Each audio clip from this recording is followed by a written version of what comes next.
I'm so sorry I couldn't be here today, but I'm very grateful to Mark from Show TV for filming this session. The session is really important to me because the session is about the power of women in crisis. Now, the crisis that we're currently confronted with is stress. Stress is affecting productivity globally on a level that we can't even begin to comprehend. It's affecting health and healthcare systems globally on a level we can't comprehend. In fact, 75 to 90% of doctors' visits are believed to be stress-related. 73% of mental health issues are stress-related. 77% of physical health issues are believed to be stress-related. But most concerningly, in the last 5 years, more than almost 50% of the world's working population say that their stress levels have escalated and that they're not coping. Now, the most interesting thing here is that I'm taking global statistics. South Africa is really at the forefront of the stress epidemic. There was a very interesting study by Bloomberg a couple of years ago, and it looked at the most stressed nation on the planet. And they took 74 industrialized nations, compared them 7 equally weighted variables, looking at who rates as the highest stressed country and where's the most concern in terms of global interest there. And what they found was that South Africa was number 2 on the list, the second most stressed nation on the planet.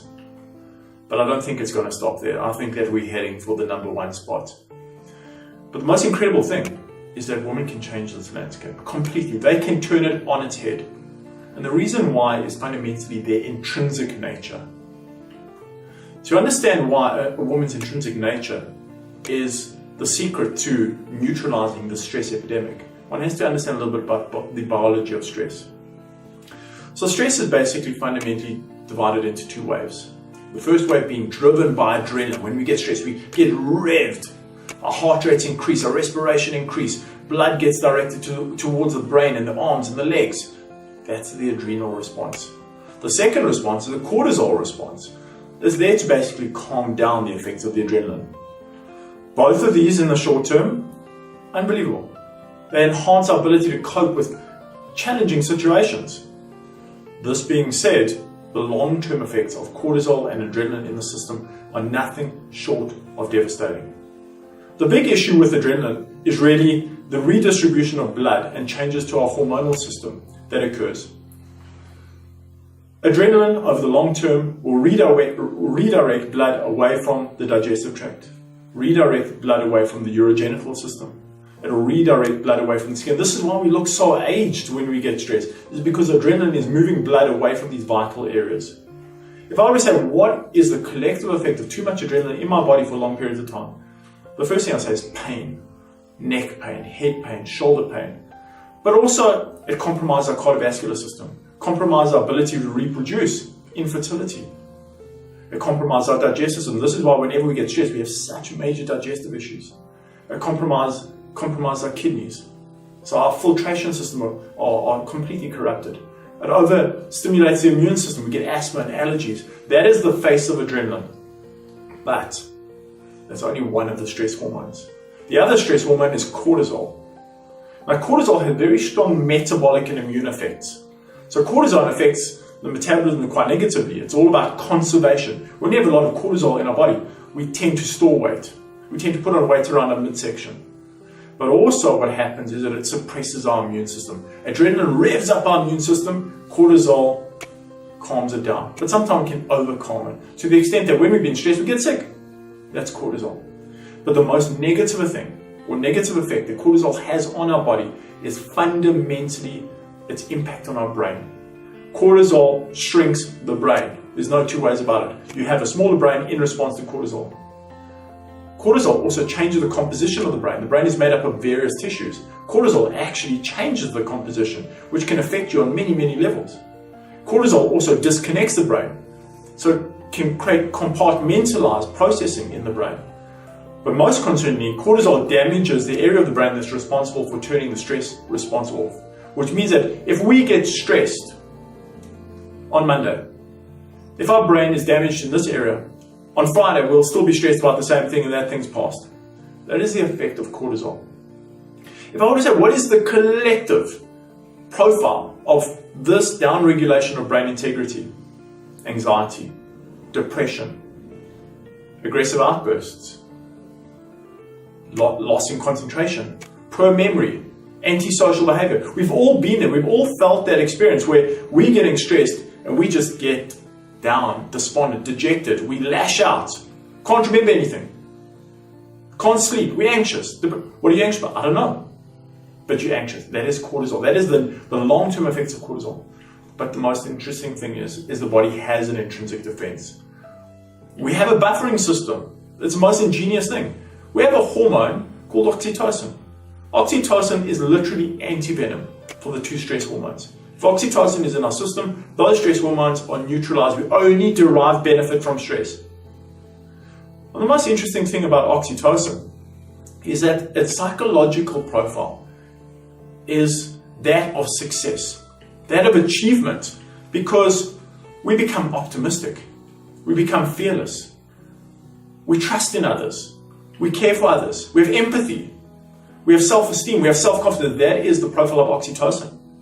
That is a platform for success, that is a platform for growth, and that is only the emotional profile. There's also a physical profile, because oxytocin rebuilds the brain. It causes the release of certain hormones and molecules that build the brain. It also causes the release of certain hormones and molecules that build the body. But it also has behavioral effects beyond what I've described. It also has an effect on neurochemicals in the brain. It lowers inflammation. It lowers blood pressure, lowers heart rate, lowers cortisol, and has anti-inflammatory effect. That is the physical face of oxytocin. The most interesting thing is when we initially get stressed, we release oxytocin. But here's the thing, is that the release is not sustained. The other hormones, adrenaline and cortisol, are in the system for long periods of time. Oxytocin, it will only remain in your system for 1 to 6 minutes. But there's method in the madness. Our biology is highly intelligent. It knows exactly why we need that 1 to 6 minutes of oxytocin.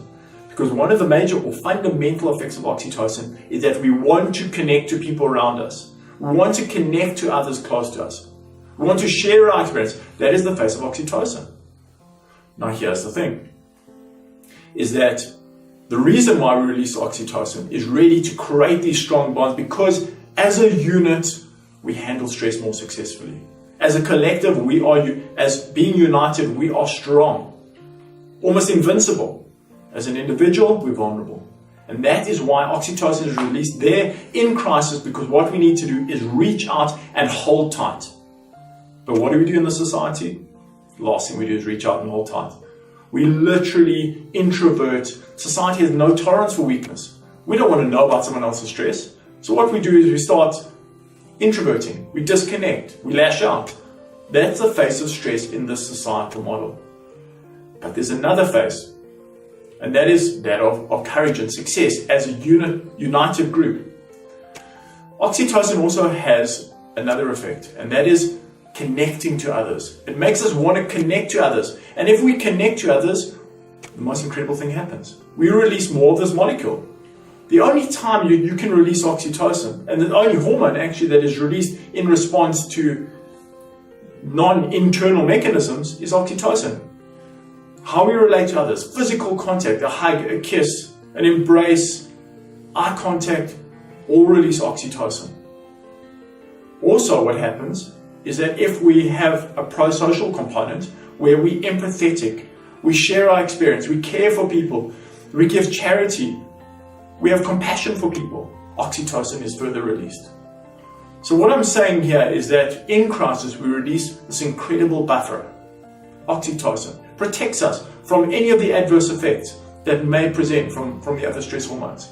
But in order to tap into oxytocin, we need it for more than 1 to 6 minutes. We need sustained releases. And the only way we get more releases and more sustained release of oxytocin is constantly connecting to people through physical contact, and most importantly, through the way we behave in crisis. There's 4 interesting studies that I'm just going to briefly bring up, just to summarize. The first is on caring for others. We know that caring, or the scientific community certainly knows, that caring for others is a trigger for oxytocin release. There was a very interesting study that involved 1,000 people over 5 years, just looking at the negative effects of stress, but what were the effects of stress if you tangibly cared for someone? So what they did was they had assessment sheets and everyone measured how much stress they had in a year, and they looked at what effects they were having on health. And then they looked at the subgroup who tangibly cared for parents, tangibly cared for kids, for loved ones. They were actively involved in the well-being of people close to them. And what they found was the most remarkable thing. Because those individuals who didn't tangibly or actively care for others in response to a stressful event had a 30% high risk of premature mortality in that 5-year period, over and above a high risk of developing a disease. Those individuals who tangibly gave to others, very different presentation. Those individuals that tangibly gave to others didn't have a 30% increase, they didn't have a 20% increase, didn't have a 50% increase risk of mortality or health issues. No, that is 0% risk. Caring for others in crisis protects you completely from stress. But that's not all. Charity also completely protects you. There was a very interesting study involving 1,200 people over around a 2-3 year period, looking at whether charity actually can buffer the negative effects of stress in our lives. So what they found in the study was the average person experienced about 5-6 stresses a week and is actively involved in about 13 charitable behaviors, giving blood, giving time, giving of themselves to other people. The most remarkable thing is that what they found is if you're exceeding 13 charitable behaviors a week, completely protected from stress. The more you gave, the more protected you were. Direct correlation. And they saw oxytocin's rise in response to the charitable behavior. There was another series of studies, and it looked at compassion in crisis. Now, what do we do when we're in crisis? We're not compassionate, we're compassionate to ourselves, we're feeling sorry for ourselves. But what happens if we're compassionate to others in our crisis? 4 studies involving 300 people found that our stress hormone levels diminish. Our cortisol responses diminish. Our heart rate responses diminish. Our blood pressure lowered. Our inflammation levels also subside. Basically what I'm saying is that the more compassionate you are, the less the stress effect is going to be present within your body. But last year, I found this very, very interesting. It was a study on verbal support. Verbal support for others when you're in crisis. It's easy to say, well, they're in crisis, I'm going to support them. Great, you feel good about it. But what happens when you're in a situation? And instead of introverting and thinking me, and I, but rather actually projecting out, saying, we can do it, you can do it, we've got this. What happens to your stress responses? Well, this study showed that your stress responses diminish. The more you express verbal care and support for others in crisis, the less the stress effect. So what I've covered here is caring for others, charity, compassion, supportive communication. Now these are fundamental traits of within a woman's nature. And my message today is really, instead of following the societal norm, disconnecting, disengaging, when in crisis, we're going to be confronted with many crises of our lives, in the day, in the week, in the month, in the year. Instead of that disconnect, tap into your intrinsic nature. Tap into those systems that are built in. Let it spread out, because that fundamentally can change this landscape.